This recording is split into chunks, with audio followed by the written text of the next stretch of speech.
Bismillahirrahmanirrahim. Alhamdulillahi rabbil alamin. Wassalatu wassalamu ala asyrafil anbiya'i mursalin Sayyidina Muhammadin wa ala alihi wa ashabihi wa atba'ihi ajma'in.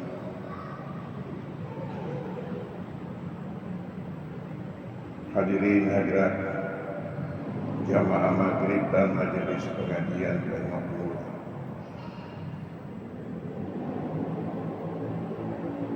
Malam ini kita akan melanjutkan bahasan kita berkaitan dengan peringatan Maulid Rasulullah.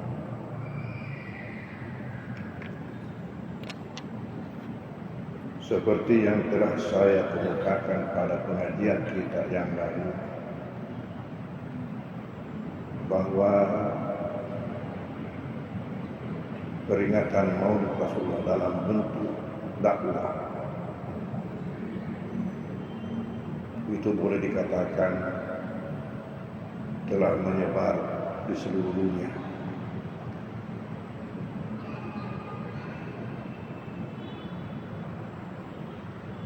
Kalau di Mesir ramai sekali.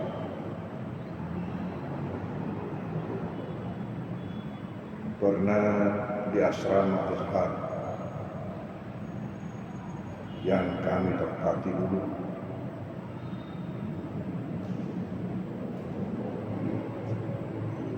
diundang Syekh Sayyid Sabiq, penulis kitab Fiqh Sunnah. Ini sangat populer kitab ini. Pesantren-pesantren di mana dibaca kitab, ada kitab ini di situ.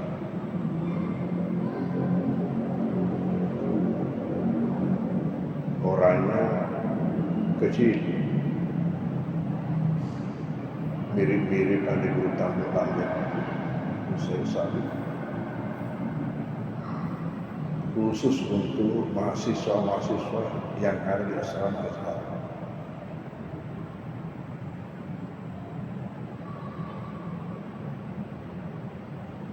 Kita dulu di situ ada 2.000 mahasiswa dalam asrama itu, mahasiswa asing.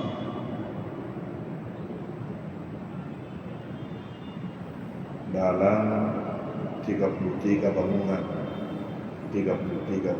asrama. Ada masjidnya di dalam.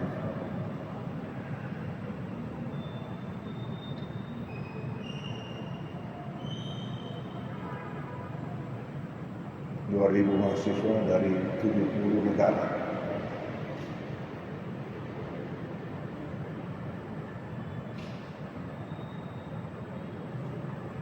Dan di situ kita saksikan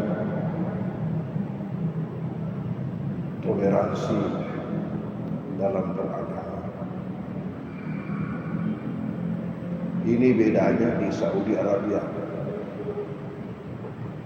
Kalau di Saudi Arabia, satu mazhab yang dikembangkan oleh pemerintah. Kalau di Mesir, semua mazhab ada. Tetapi dalam keadaan seperti itu tidak pernah terjadi perbedaan pendapat di antara umat. Begitu besarnya toleransi antara umat Islam khususnya, dengan perbedaan yang terjadi di antara mereka. Oleh karena itu, dari pengalaman ini saya mengambil suatu kesimpulan bahwa siapa yang pernah belajar di Mesir lalu kembali memperuncing permasalahan perbedaan pendapat, saya anggap belum beradil. Saya anggap belum beradil. Saya 14 tahun di sana tidak pernah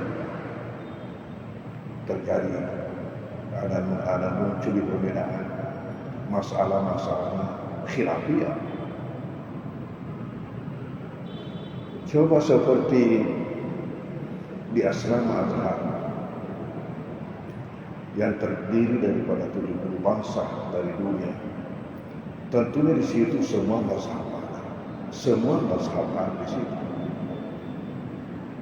Ada yang dari Eropa, ada yang dari Amerika, dari Afrika, jangan dikatakan lagi banyaknya. Karena Kairo itu, Mesir itu sebenarnya berada di benua Afrika. Belum lagi dari Asia, dari India, dari Pakistan.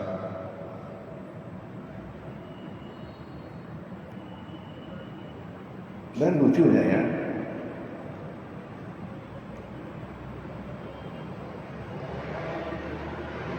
dengan perbedaan mazhab yang ada,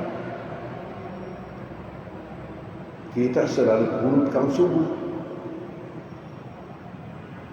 Padahal kunut subuh ini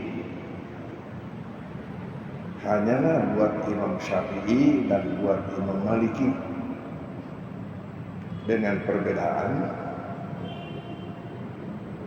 mazhab Syafi'i kunut setelah bangkit dari ruku waktu i'tidal. Sementara mazhab Maliki kunut dulu baru ruku. Sama-sama bisa langsung.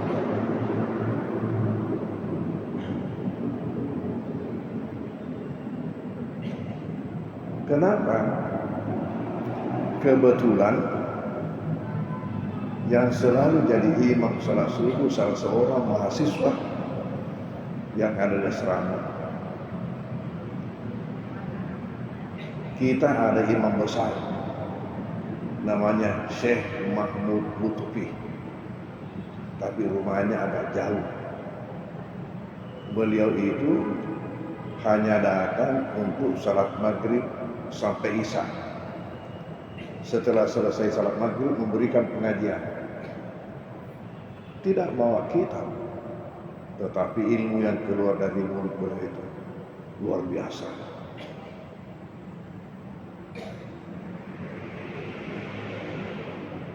Beliau memimpin salat maghrib, kemudian pengajian, baru salat isya.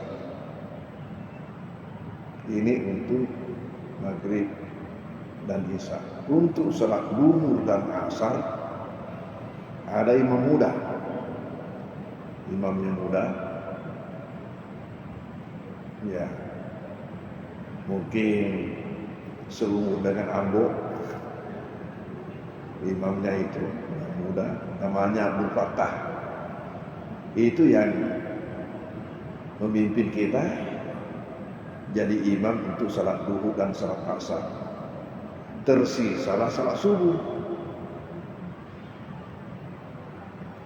Zuhur asar Syekh Abdul Fattah, maghrib isya Syekh Mahmud, sisa subuh. Disinilah ada seorang mahasiswa dari Tanzania di Afrika Timur, namanya Talha. Itulah yang selalu memimpin kita salat subuh. Dan di Tanzania itu sama di Indonesia, mazhab Syafi'i. Di Afrika Selatan, Tanzania itu mazhab Syafi'i. Maka ya, dia itu selalu memimpin kita salat subuh gaya Syafi'i, yaitu dengan kunut waktu subuh. Sebagaimana Syafi'i sesudah bangkit dari rukuk naik ke i'tidal rakaat kedua. Nah, selama saya di sana tidak pernah ada protes dari mahasiswa yang lain yang berbeda mazhabnya. Umpamanya mengatakan ganti-gantian dong. kasih juga kita kesempatan, tidak pernah. Itu menunjukkan begitu tingginya toleransi. Tidak pernah. Sehingga semuanya ikut. Kunut.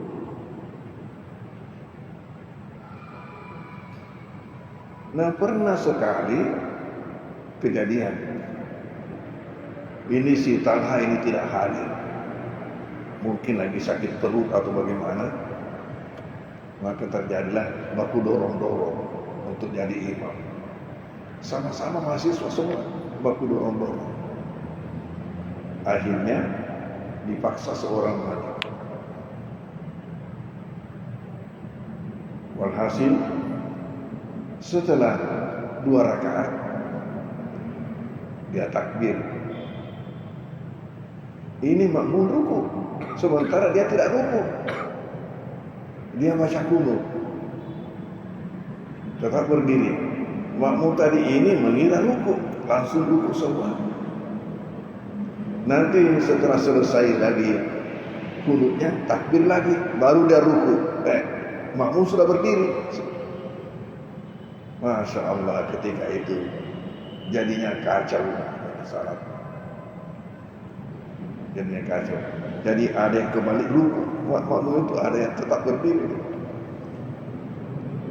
Nah, setelah selesai, karena makmum selama ini selalu gaya Syafi'i, makanya ya terbawa-bawa dengan itu. Ternyata yang memimpin sekarang ini rupanya Maliki. Begitu selesai memberi salam, protes ulang. Katanya, kenapa begitu? Hanya dia jawab, begitu mazhab saya, langsung diam semua. Begitu mengatakan, begitu mazhab saya, baru sadar, oh rupanya ini bukan Syafi'i Maliki, rupanya ini yang memimpin tadi. Langsung diam semua. Ya, makanya saya katakan, kalau ada yang pernah belajar di Mesir lalu kembali membawa masalah, saya anggap belum belajar itu. Karena belajar itu bukan saja dengan ilmu yang ada sedikit, tapi bagaimana praktiknya. Begitu juga untuk peringatan Maulid, tidak pernah ada protes, antara semua mazhab yang ada belajar di sana. Ini juga suatu hal yang lucu. Kalau mendaftar di Azhar, formulir itu termasuk di situ ditanyakan mazhabnya mazhab apa.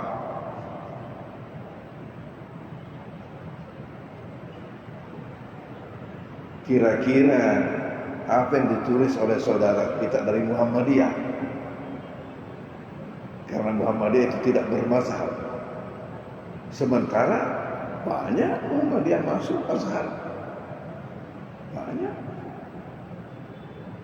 Kira-kira apa yang ditulis ketika formulirnya itu mau diisi mazhabnya mazhab. Saya kira tetap menulis mazhab Syafi'i. Kenapa? Karena nanti kelanjutannya kalau dia bukan menulis di situ, dipisahkan fikihnya waktu belajar fikih dipisahkan. Kamu ini umpamanya Hanafi, di sana untuk fikihnya Hanafi, yang Syafi'i di sini. Nah, sekarang ini muncul gerakan-gerakan yang menentang Maulid, yang mana mereka itu adalah kelompok yang populer dengan nama Salafi.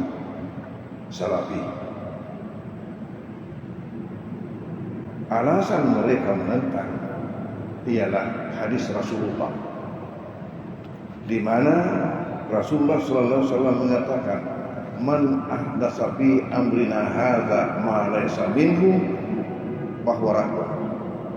Barang siapa yang mengada-adakan dalam urusan agama kita ini ma laysa minhu, yang bukan daripadanya, bahwa radon, maka itu tertolak. Di dalam hadis yang lain Rasulullah mengatakan, iyyakum wa muhdatsatil umur. Saya ingatkan kalian, saya awaskan kalian untuk mengada-adakan, membaharui urusan-urusan agama ini. Fa inna kulla muhdatsatin bid'ah, karena setiap yang dibaru-baru itu adalah bid'ah. Wa kullu bid'atin dhalalah, dan semua bid'ah itu kesesatan. Ini maulid tidak pernah dilakukan Rasulullah, tidak pernah dilakukan sahabat, tidak pernah dilakukan tabi'in, nanti di belakang baru muncul. Berarti sesuatu yang dibaru-barukan dalam agama. Kalau begitu bid'ah.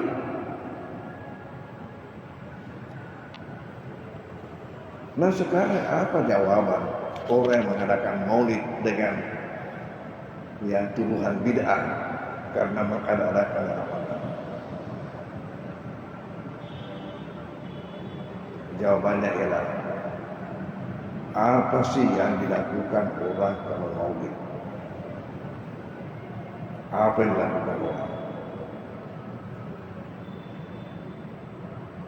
Kalau kecil-kecilan yang dilakukan orang kalau maulid itu barasanji di rumah, nah itu sudah maulid itu. Barasanji di rumah, ini kecil-kecilan. Sementara kalau untuk jamaah adalah tabligh akbar. Tabligh akbar, yaitu mengumpulkan orang banyak kemudian mengundang penceramah untuk bicara. Bagaimana hukumnya tabligh akbar? Bagaimana hukumnya? Itu berdasarkan perintah Al-Quran. Perintah Al-Quran. Jadi kalau ada perintah Al-Quran, tidak perlu kita mencari apakah Nabi lakukan atau tidak. Kalau perintah Al-Quran. Karena suatu hal yang perlu kita ketahui, bahwa tidaklah semua ajaran itu dicontohkan oleh Nabi. Tidaklah semua ajaran itu dicontohkan oleh Nabi. Mengapa kita mengatakan kapan tidak dicontohkan Nabi bid'ah? Sementara tidaklah semua ajaran itu dicontohkan oleh Nabi. Man ahdatsa fi amrina hadza, siapa yang memperbarui dalam urusan agama kita, itu bukan memperbarui. Berdakwah itu bukan memperbarui ajaran, tetapi perintah Al-Quran. Apa perintah Al-Quran? Ud'u ila sabili rabbika bil hikmati wal mau'izatil hasanah. Serulah manusia ke jalan Tuhanmu dengan cara-cara hikmah dan nasihat-nasihat yang baik. Serulah manusia. Dan berdakwah ini adalah pekerjaan Nabi. Kalau sekiranya Nabi menghentikan dakwah ketika mendapatkan tantangan, kemungkinan besar dia terus lengiri makhluk tidak akan sampai Islam kepada kita. Ketika Allah mengatakan ud'u ila sabili rabbika bil hikmah, dengan cara-cara hikmah, itu artinya apa? Semua cara yang baik, dengan jalan apa, jenis apa, yang penting bagaimana cara sehingga manusia itu tertarik. Itu semua hikmah. Maka oleh ulama kita dipikirkanlah untuk menjadwalkan dakwah selain daripada hari Jumat, selain daripada Idul Fitri dan Idul Adha, dijadwalkan dakwah itu. Dakwah berkaitan dengan Rasulullah kalau maulid. Ya, maka dilihatlah momen-momen yang penting dalam sejarah Islam. Momen-momen yang penting dalam sejarah Islam, umpamanya ini bulan kelahiran Rasulullah, di situ kita adakan dakwah, adakan tabligh akbar. Lalu momen di mana beliau Isra Mi'raj, di situ lagi kita adakan momen-momen penting dalam sejarah Islam. Ini yang besar-besaran. Adapun umpamanya kalau ada telurnya, ada apanya, itu kan semaraknya. Kenapa? Karena ini adalah bulan kita bergembira dengan kelahiran manusia yang diutus menjadi rahmat buat alam semesta. Sebenarnya apa yang dilakukan oleh orang tua kita, saya katakan itu adalah suatu kearifan lokal yang luar biasa maknanya. Itu terdiri daripada 5 unsur. Kardus minyak dibungkus daun segi 6 atau segi 5. Itu aslinya ini. Aslinya ini. Kardus minyak dibungkus daun segi 6 atau segi 5. Yang kedua, telur. Telurnya ini memakai gagang yang runcing karena akan ditancapkan. Gagang yang runcing. Kemudian disertai dengan telur ada bendera-benderanya. Itu namanya male dalam bahasa Bugis.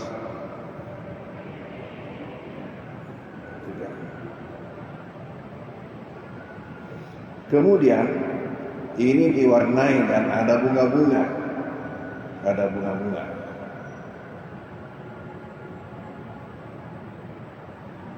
Ini semua punya makna.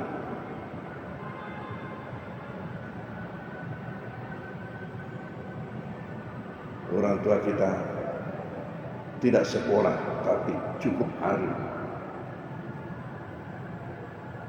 Sebab apa makna yang dihadirkan ini, apa maknanya?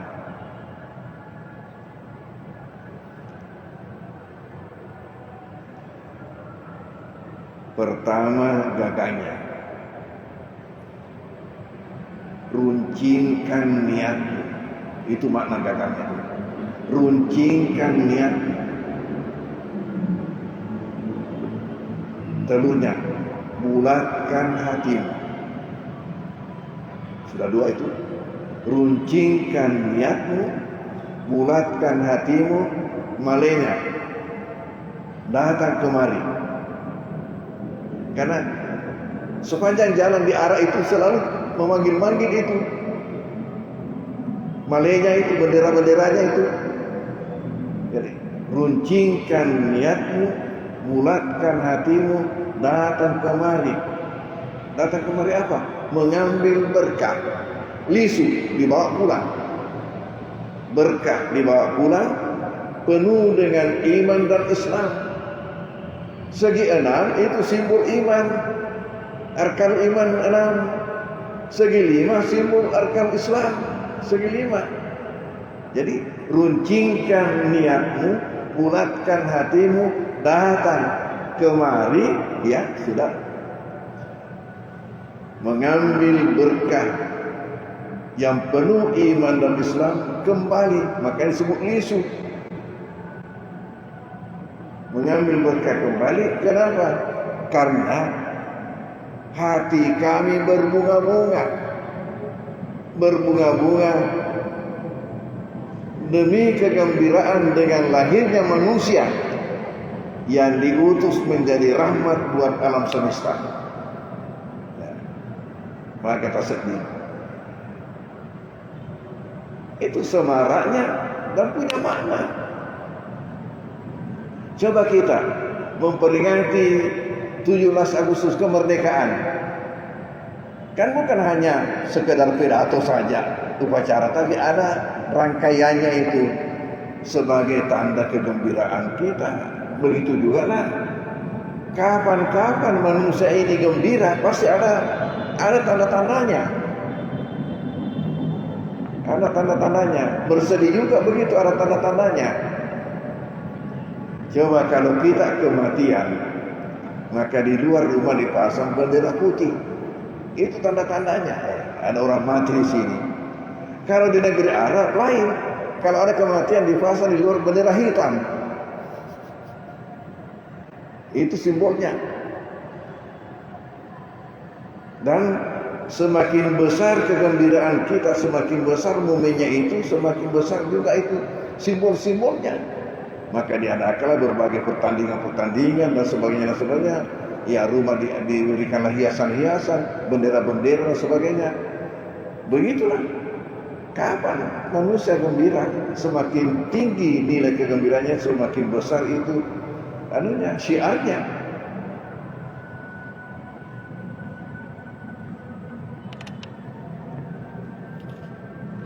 Kemudian ternyata yang menjadi pemegang rekor maulid dunia, pemegang rekor maulid dunia yang belum terpecahkan sampai sekarang adalah seorang raja di Irak Utara,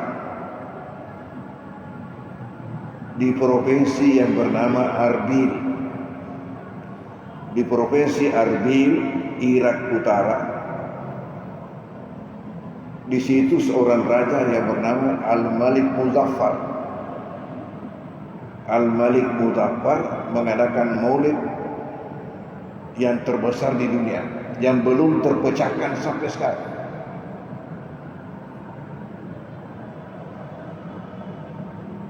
Di dalam peringatan maulid ini, itu 1 bulan itu. 1 bulan diisi dengan kegiatan. Umpamanya ahli bahasa dikasih pertandingan membuat syair, ya, membuat karya tulis mengenai maulid Rasulullah, dan hadiahnya tidak tanggung-tanggung. Ya, begitu juga pertandingan olahraga, pertandingan macam-macam. Lalu dalam kaitan peringatan ini dipotonglah 100 ekor unta,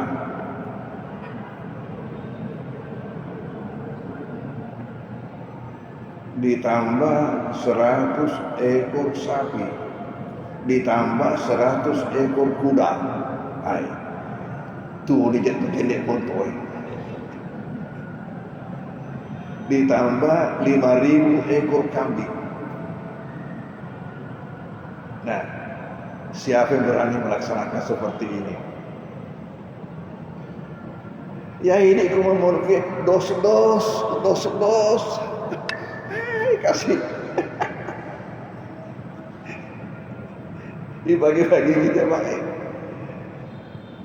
Cobalah orang berduit itu, ya, keluarkanlah anggaran sebagai tanda kesyukuran kepada Allah dan tanda kegembiraan serta tanda cinta kepada Rasulullah. Demi cintaku kepadamu ya Rasulullah, saya siap untuk mengeluarkan biaya seperti ini.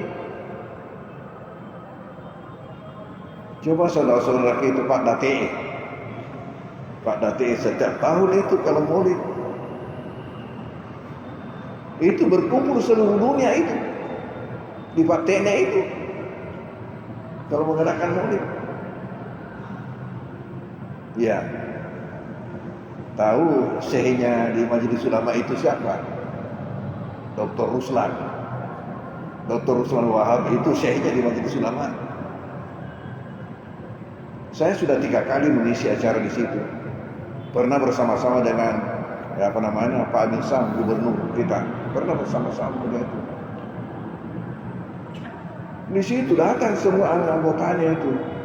Dan sudah memang ada agenda tetap.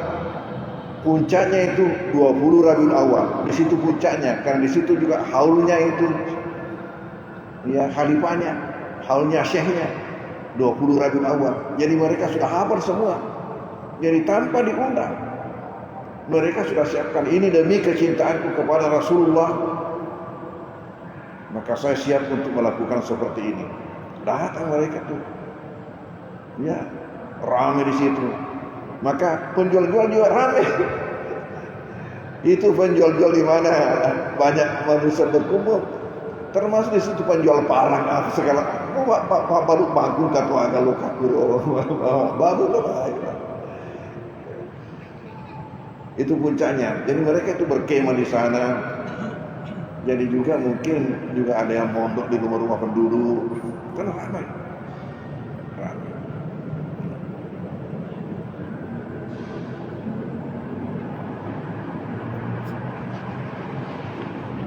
Jadi ini tadi.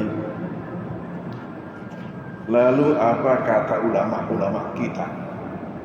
Baik mengadakan maulid secara kecil-kecilan umpama dengan para sanji di rumah, maupun secara besar-besaran umpamanya di masjid atau di kantor atau di sekolah. Coba dengarkan ucapan Imam Syafi'i. Ucapan Imam Syafi'i, imam mazhab kita. Man jama'a li maulidin Nabi sallallahu alaihi wasallam ikhwanan. Siapa yang mengumpulkan saudara-saudaranya untuk maulid Nabi sallallahu alaihi wasallam, wa hayya ta'aman, menyiapkan makanan, wa akhla makanan, menyiapkan tempat, wa amila ihsanan, melakukan berbagai kebaikan, umpamanya bersedekah, wasara sababan dikiraatihi, dan menjadi sebab dibacanya maulid Rasulullah. Ingat, Barazanji adalah salah satu kitab maulid Rasulullah. Menyebabkan dibacanya maulid Rasulullah, bahasa Allah yang kiamat, maka Allah akan membangkitkannya nanti di hari kiamat, Mas-Siddiqin bersama dengan orang-orang benar dalam imannya, wasyuhada dan para mati syahid, wasalihin dan orang-orang saleh, wa yakunu fi jannatin na'im, dan ia akan berada dalam surga yang penuh dengan nikmat. Ini kata Imam Syafi'i. Kata Imam Syafi'i. Yang lainnya, Syekh Jalaluddin Asyuti, pengarang kitab Tafsir Jalalain. Semua pesantren yang membaca kitab pasti baca kitabnya ini. Semua pesantren yang membaca kitab pasti dibaca tafsirnya ini. Namanya Tafsir Jalalain. Karena dua Jalaluddin yang mengarang, Jalaluddin Asyuti dengan Jalaluddin Al-Mahalli, maka disebut Jalalain, artinya dua jalan. Apa kata Imam Jalaluddin Asyuti? Ma min baitin, tiada suatu rumah, au masjidin, atau suatu masjid, au mahallatin, atau satu tempat, quri'a fihi maulidun Nabi sallallahu alaihi wasallam, di mana di situ dibaca maulid Rasulullah sallallahu alaihi wasallam, illa hafatul malaikat, kecuali diliputi oleh malaikat. Zalikal bait, rumah itu, awil masjid, atau masjid itu, awil mahala, atau tempat itu, wa sallatil malaikat, dan malaikat mendoakan ala ahli zalikal makan, penghuni atau isi daripada tempat itu, wa amahumullahu ta'ala birahmah wa ridwan, dan Allah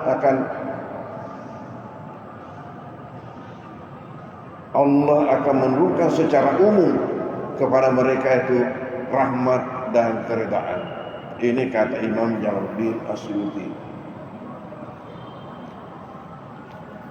Hadirin hadirat rahimakumullah, inilah tambahan bahasan saya berkaitan dengan peringatan Maulid Rasulullah SAW. Saya tidak tahu, mudah-mudahan Masjid Raya sudah merancang. Jangan nanti habis waktunya baru dirancang. Tetap bela asal layaru. Ucapku waktu dan apa nabi kiriki. Di Mangkuso sudah ditetapkan jadwalnya. Dan di Baru kita juga sudah agendakan itu Maulid Akbar perkecamatan yang digagas oleh pengurus Masmas. Maulid Akbar perkecamatan itu di Baru. Sudah dibuat juga jadwalnya. Jadi saya harap Masjid Raya ini juga jangan ketinggalan dalam rancang. Memang sekarang ada narapi pinapa pikir itu. Mana nih jadwalnya tahu. Ambo. Mudah-mudahan lah. Insyaallah kalau kita mau, kenapa tidak? Bismillahirrahmanirrahim. Sallallahu alaihi wasallam. wasallam. Allahumma fa'na bima 'allamtana wa 'allimna ma yanfa'una wa rizqna ma yanfa'una. Allahumma ij'alna minal ladzina yastami'una al-qawla fayattabi'una ahsana. Allahumma arina al-haqqa haqqan wattiba'ahu wa arina al-batila batilan wattinabah. Wa sallallahu alaihi Muhammadin wa alihi wasallam. Alhamdulillah minal Fatihah. A'udzu billahi minasyaitonir rajim. Bismillahirrahmanirrahim. Alhamdulillahi alamin arrahmanir rahim maliki yaumiddin. Iyyaka na'budu wa iyyaka nasta'in. Shiratal mustaqim shiratal ladzina an'amta 'alaihim ghairil maghdubi 'alaihim waladdallin. Amin. Wassalamualaikum warahmatullahi wabarakatuh.